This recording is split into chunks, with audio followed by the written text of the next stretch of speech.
Hi, I'm Daniel Negreanu, and I'm here at the Wynn Casino and Resort in Las Vegas, and I guarantee that I can take anyone and raise their level of play. I can do the same for you with the tips and strategies I've developed over the years playing against some of the world's best.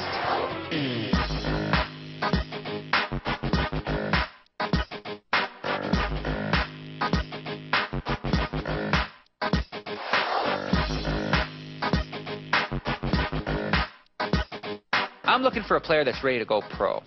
I want to teach him small ball poker. If you don't know what I'm talking about, then you're not ready to go pro. A big difference between advanced players and the pros is knowing how to avoid traps and when to set them. Stick around to see how it's done. That's Cole. Right away I knew he had that thing. You can sense it. Tell you what, this kid's pretty impressive. A couple pointers, I could really make a player out of him for sure. Cole's 22, wants to go pro, and has recently started playing in a few casino tournaments. But so far, he hasn't posted any wins. If he's up for the challenge, I can teach him strategies and tips that he won't find anywhere else. Follow along and learn how to boost yourself to the next level of play in virtually no time.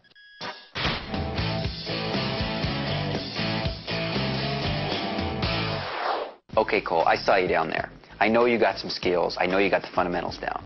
But there's some things you just don't know, some things the pros do, that I'm going to try to teach you. Basically what I'm talking about is small ball, which is the art of increasing your chips without risking a lot of them. To make this strategy effective, you really want to be in there in a lot of pots, constantly putting pressure on your opponents. That sounds almost a bit reckless, like a maniac. You know, it does seem that way, but truthfully what you're doing is you're risking less when you lose a pot.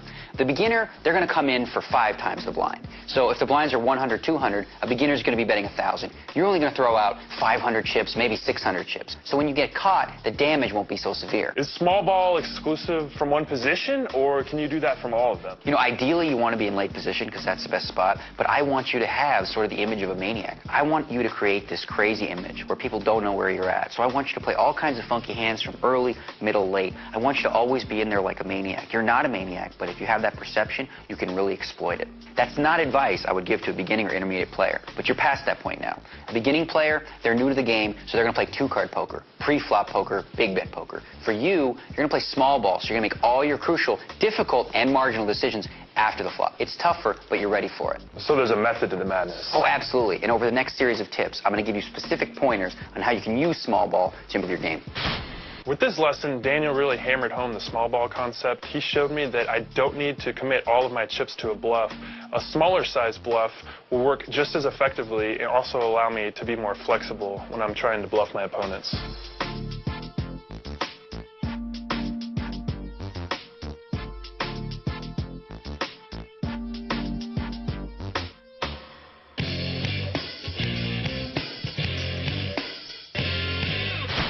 One of the first components of small ball starts before the flop, and I'm talking about blind stealing. It's really what's going to separate you from the beginner and average player, because you're going to be raising a lot less than they are in attempts to steal the blinds. True. We talked about the beginner maybe coming in this situation with blinds of 100, 200, with a 25 ante. They're going to come in for about 1,000.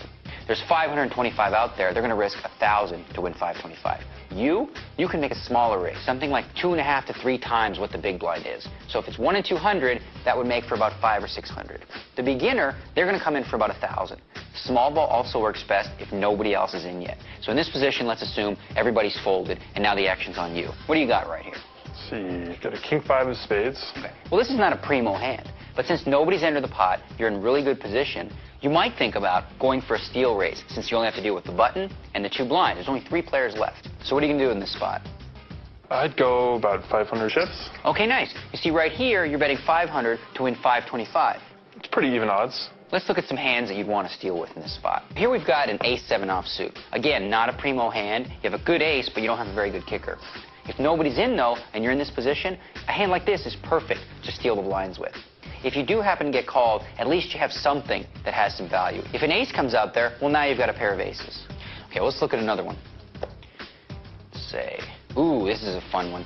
5-7 of hearts. Now, you only have 7 high, but this is a hand that has a lot of potential after flop. You can make a flush, you can make a straight, you can even make a full house on the flop. A really deceptive hand that works really, really well with small ball. If nobody's in here and you're in good steal position, what would you do? I think I'd raise about 500 chips. There you go. Now you're risking 500 chips to win 525 chips. That's not so bad now, is it? If somebody does call, well, now you can hit a monster hand if you make a flush or straight and get all their chips. Okay, let's look at one last one.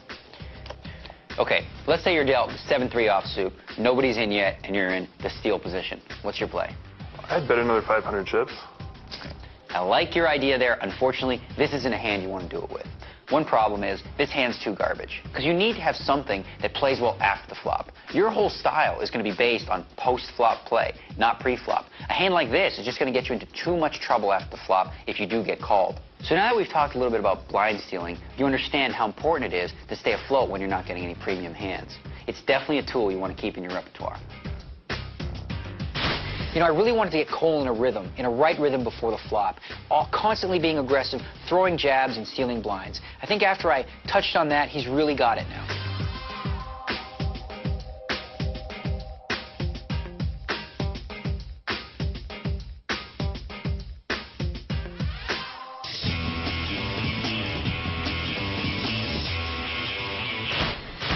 You know, you hear a lot of talk about position and how important it is. And as an advanced player, what I want to teach is to use your position to your advantage. So really what you're going to be doing is I'm going to teach you to play your opponent's hand before yours. Let's look at an example from earlier when you had that king 5 of spades. Okay. You've got that king 5 of spades. Let's say you've raised. Now the big blind is called. Now the flop comes ace 8-3, which gives you absolutely nothing. You completely miss with your king 5. Let's say your opponent checks to you. What's your move? I guess I'd check. Well, I mean, you could check, but there's a better option available, I think. This guy doesn't know you don't have an ace. He's checked, so he's not showing any strength or any power. What we can do here is we should try to take a stab at this pot. So we're going to stick with the theme of small ball, and rather than bet the whole pot of 1,300, why don't we stick, I don't know, 800 out there? Okay. See, the thing here is the big blind doesn't know that we don't have it, and if he's checked, chances are he might have missed also. So with that aggressive bet, you pick yourself up a nice little pot with nothing. Definitely. Let's look at another example. This time, you've got the ace-7, and the flop comes down, jack 4-4. This flop doesn't hit you at all. But the chances are, neither did it hit the big blind. There's 1,300 out here. If the big blind checks to you, you're going to bet your ace-7. Again, fire out maybe 800. No need to bet the whole pot. 800 will do the same thing 1,300 would do. Now, what you're doing here is you're doing two things. One, you're protecting your ace high if it is the best hand. And two, you're getting information. If your opponent calls, well, now we know he's going to have something here. So now we're getting the hang of it.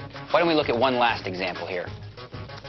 This time, we're going to give you the 5-7 of hearts. Do that again. And let's say the flop comes down, okay, queen 10 deuce with 2 spades. Now, as you can see, you have absolutely nothing. But the beauty of one of these hands is simple. If you were to hit a monster flop, you have a chance to knock out a home run. But even in a spot where you flop absolutely nothing, it doesn't mean you can't win this pot. If your opponent checks, by now you should know what we're going to be doing.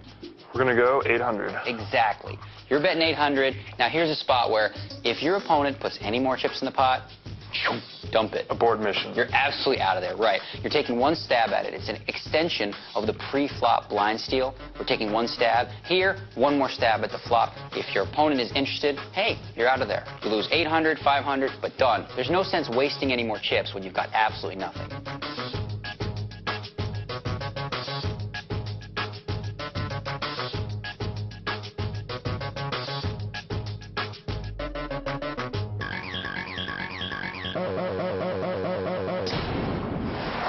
You know, the whole theme we got here is small ball. But what I haven't even talked about is the math behind small ball is so in our favor.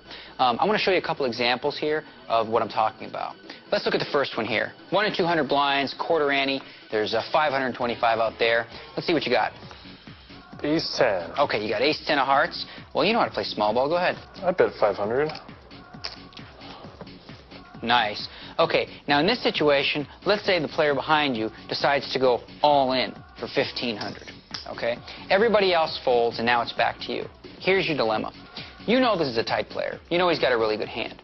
So you don't think your ace 10 hearts is in the lead. But what you have to factor in now is the pot odds. So the first thing we got to do is figure out what our pot odds are, okay? You have to call 1,000. So now we need to count up the pot. There's 1,500. 2,000 plus about 500 more. There's 2,500 in there, okay? Since you have to call 1,000, your odds are about 2.5 to 1. That's pretty good odds, right? That's pretty good. Okay, even if your opponent had a pair of kings and showed it to you. You know what? Here, he does have a pair of kings, and he's going to show it to you. Even in this situation, if he showed it to you, you'd still want to make the call, because it's the right call. You're only about a 2-to-1 underdog against this hand, but you're getting 2.5 to 1. Now, anybody understands that that's a really good investment. Am I right?